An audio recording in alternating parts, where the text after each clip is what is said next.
Друзья, всем привет! Добро пожаловать на мой канал!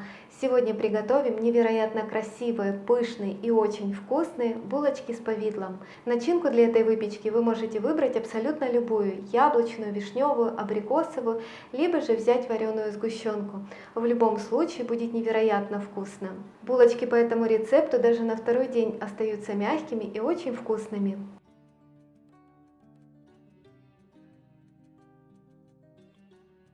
В глубокую миску выливаю 250 мл теплого молока. Добавляю столовую ложку сахара от общего количества и дрожжи.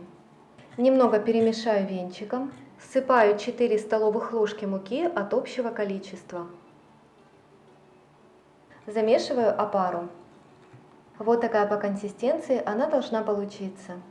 И оставляю в теплом месте для подъема примерно на 15 минут. Просто превосходно поднялась опара. Вот такая воздушная и пузырчатая. Всыпаю оставшийся сахар, 1/4 чайной ложки соли, пакет ванильного сахара. По рецепту в тесто идет 2 яйца, но 1 желток я забрала на помазку булок. Поэтому добавляю 1 целое яйцо и 1 белок. Еще необходимо добавить растопленное сливочное масло, которое остыло до комнатной температуры. Также его можно заменить на маргарин для выпечки. Хорошо все размешиваю. Готово. Всыпаю муку, изначально немного больше половины от общего количества.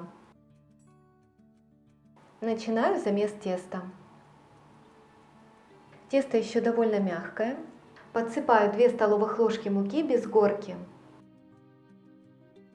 Сразу всю муку не высыпайте, потому как вы рискуете забить тесто. Тесто остается довольно мягким.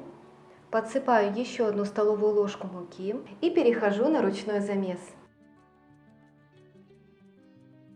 Тесто в себя вобрало всю муку, но остается вот таким слегка липким. Подсыпать муки больше не стоит. Всего в тесто у меня пошло 500 граммов муки. Чтобы хорошо его вымесить, добавляю 1 столовую ложку растительного масла без запаха и продолжаю вымешивать. Когда тесто полностью соединилось с маслом, перекладываю его на стол, продолжаю вымешивать на протяжении примерно 5-7 минут. Вот такое мягкое и нежное тесто у вас должно получиться. Оно хорошо вымешано и уже практически не липнет к рукам. Перекладываю в миску. Донышки и бортики я смазала растительным маслом. Накрываю пищевой пленкой, оставляю в теплом месте для подъема примерно на 40 минут до первой обминки. Просто превосходно поднялось тесто в первый раз. Делаю ему обминку прямо в миске.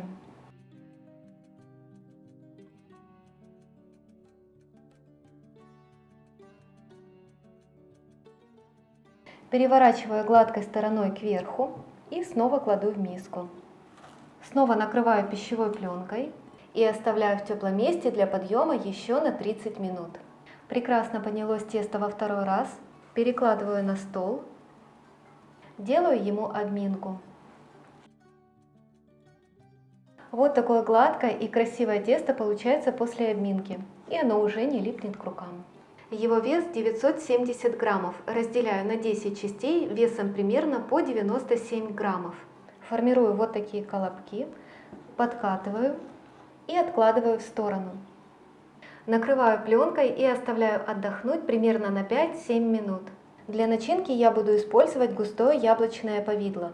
Вы можете выбрать начинку по своему вкусу. Это может быть яблочная, вишневая начинка, либо же отварная сгущенка. Главное, чтобы она была густая и не растекалась. Тесто отдохнуло, можно приступать к формированию булочек. Слегка припыляю рабочую поверхность мукой. Беру одну заготовку. Ее также немного припыляю мукой. Раскатываю скалкой. Если тесто прилипает к скалке, слегка припыляйте. Необходимо раскатать вот в такой овал. Очень тонко тесто не раскатывайте. Вот такая толщина примерно должна быть. Гладкой стороной переворачиваю к низу, чтобы булочки получились гладкие и красивые. Еще раз слегка прокатываю скалкой. На один край выкладываю начинку, примерно 1 чайную ложку, можно 1,5. Вот так закрываю и хорошо защипываю шов. Дальше вам понадобится кондитерский шпатель, либо же нож для пиццы. и разрезаю на вот такие полосочки. Ширина каждой полоски около 1 сантиметра. Беру 2 полоски, переплетаю их между собой. Первую полосочку я перекидываю через основание булочки и прячу под низ. И вот у меня осталась 1 полоска в руке. Беру вторую, также закручиваю, и вот этот край, который я взяла, он остается у меня в руке, предыдущая полоска прячется под низ. И таким образом заплетаю всю булочку.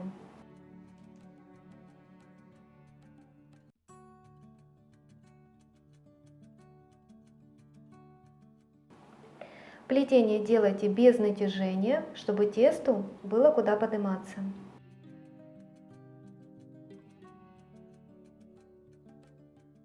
Беру полоску, скрещиваю, предыдущую прячу под низ, и новая остается у меня в руке. И вот когда вы закончили плести, у вас 2 краешка останется в руках. Прячем их под низ и под низом уже скрепляем.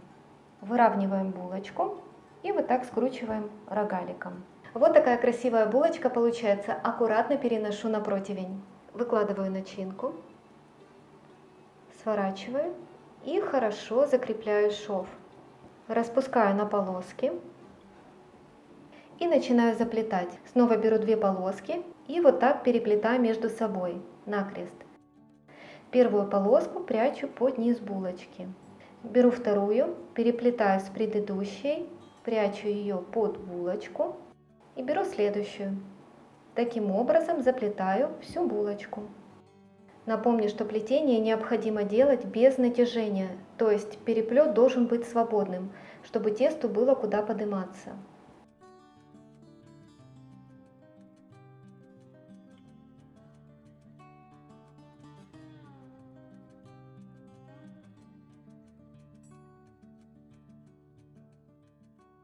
И последний между собой переплетаю и скрепляю под низ. Вот такая красивая булочка получилась. Аккуратно переношу на противень.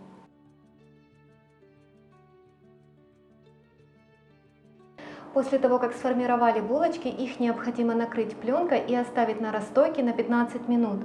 Пока я доплетала последние булочки, первые уже хорошо поднялись. Аккуратно смазываю смесью желтка и теплой воды в соотношении 1 столовая ложка теплой воды на 1 желток. Даю желтку подсохнуть буквально 5 минут и отправляю булочки выпекаться в духовку, разогретую до 180 градусов на 25 минут.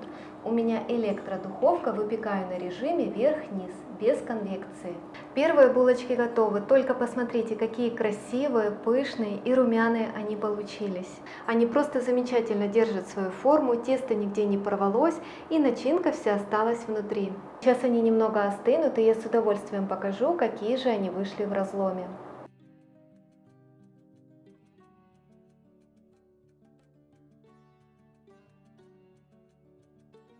Выпечка вышла мягкой и воздушной. И, конечно, показываю, какие внутри. Тесто вышло пористым и прекрасно пропеклось. Как вы видите, начинка вся осталась внутри и нигде ничего не вытекло. Даже на второй день эти булочки остаются мягкими. Начинку для этих булочек вы можете выбрать абсолютно любую: яблочную, вишневую, абрикосовую, либо же использовать вареную сгущенку. В любом случае это будет невероятно вкусно. Обязательно попробуйте испечь их по моему рецепту. Порадуйте своих близких такой вкусной выпечкой. Ну а я вам желаю приятного аппетита. Спасибо, что смотрите мой канал. Всем удачи, всем пока!